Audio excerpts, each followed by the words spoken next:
सोलापूर शहरातील विविध अवैध व्यवसायांवर कारवाई करण्याच्या मागणीसाठी राष्ट्रवादी काँग्रेस अजित पवार गटाचे पदाधिकारी सुहास कदम यांनी सुरू केलेले आमरण उपोषण अखेर 11व्या दिवशी मागे घेतले। पोलिसांकडून ठोस आश्वासन मिळाल्यानंतर तसेच या प्रकरणी चौकशी समिती नेमण्याबाबत सकारात्मक भूमिका व्यक्त करण्यात आल्याने त्यांनी उपोषण सोडण्याचा निर्णय घेतला।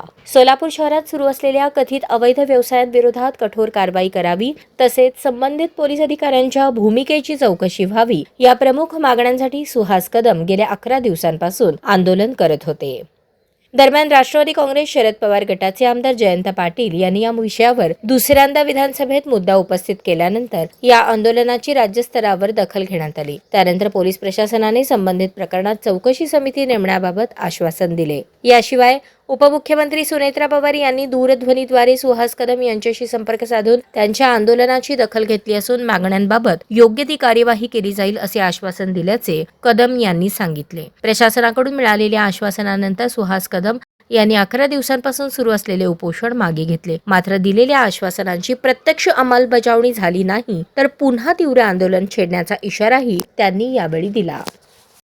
सोलापूर शहरातील अवैध धंद्याचे वसूलदार यांच्या विरोधामध्ये मी 30 तारखेला अन्नत्याग उपोषणासाठी बसलो होतो। आज त्या उपोषणाची ह्या ठिकाणी सांगता झालेली आहे। महाराष्ट्राचे विधानसभेचे विधिमंडळ नेते सन्माननीय जयंतराव पाटील साहेबांनी माझ्यासारख्या सर्वसामान्य कार्यकर्त्याची दखल त्यांनी विधिमंडळामध्ये त्यांनी मांडली। ते आदरणीय ह्या सोलापूरकरांच्या वतीने जयंत पाटील साहेबांचे मनापासून हात जोडून त्यांचे मी आभार मानतो।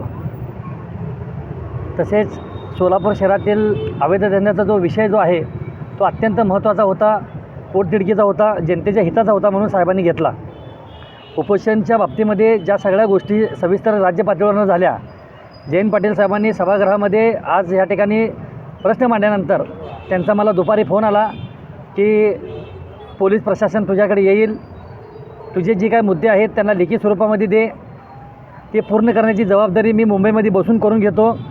त्याच्यानंतर ह्या राज्याच्या उपमुख्यमंत्री सन्माननीय सुनेत्रा पवार वहिनींचा देखील मला दुपारी फोन आला। वहिनीने देखील मला आश्वासन दिलं की तुझ्या निवेदनाची या प्रत्येक शब्दाची दखल घेतली जाईल, अशा पद्धतीची ग्वाही मी तुला स्वतः देते आणि त्यामुळं तू ह्या ठिकाणी उपोषण मागे घ्यावे आणि त्या पद्धतीच्या सूचना ह्या सोलापूर शहराच्या पोलीस आयुक्तांना केलेल्या आहेत। आज त्याच पद्धतीने माझ्यासोबत कायम पाठीशी असणारे सन्माननीय सोलापूर जिल्ह्याचे जिल्हाध्यक्ष उमेशदादा पाटील, आमदार संजयजी बनसोडे साहेब यांनी देखील वेळोवेळी मला मदत केली।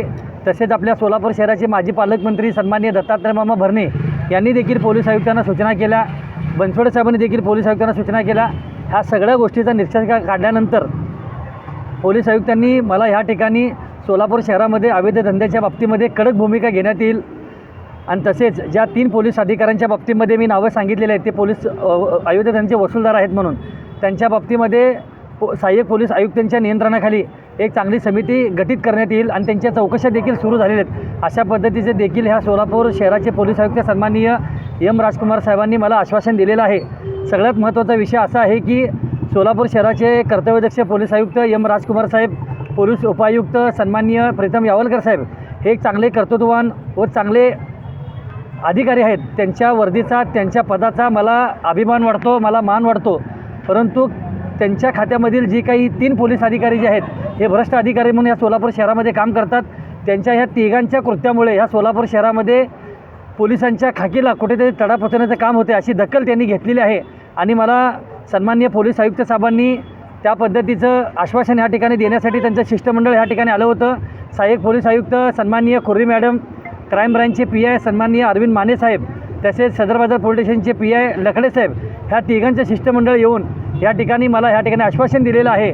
त्यांच्या आश्वासनाच्या बाबतीमध्ये मी ह्या ठिकाणी विश्वास ठेवून आणि माझे वरिष्ठ महाराष्ट्रामधले जे काही नेते आहेत, सन्माननीय 6 वेळा अर्थमंत्री आणि कॅबिनेट मंत्री राहिलेले सन्माननीय जयंत पाटील साहेब असतील, आमचे आदरणीय वहिनी साहेबांनी देखील मला स्वतः वहिनीने सांगितलेलं आहे की तुझ्या निवेदनाच्या प्रत्येक शब्दाची दखल मी स्वतः उपमुख्यमंत्री कार्यालयामध्ये बसून मी बैठक लावते, मी बैठक घेते आणि तुझा विषय मी संपवते, अशा देखील मला विश्वास दिलेला आहे।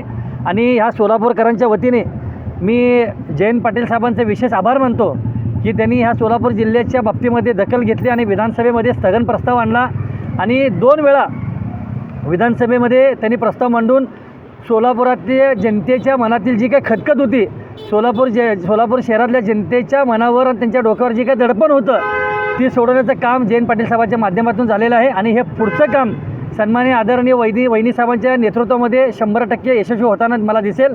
कारण की मला माझ्या ह्या सर्व नेत्यांवर मला विश्वास आहे. म्हणून मी त्यांच्या शब्दाचा मान ठेवून आज त्यांनी मला जी फोन केला, वहिनी साहेबांचा फोन आला, दत्ता मामेंचा मला फोन आला, बनसोडे साहेबांचा मला फोन आला, उमेशदादा पाटलांचा मला फोन आला, आत्ता देखील मला जयंत पाटील साहेबांनी फोन लावला आणि दुसऱ्या फोनवर पोलीस आयुक्त देखील होते. आणि ह्या पद्धतीचं बोलणं झाल्यानंतर मी माझ्या उपोषणाची ह्या ठिकाणी सांगता केलेली आहे.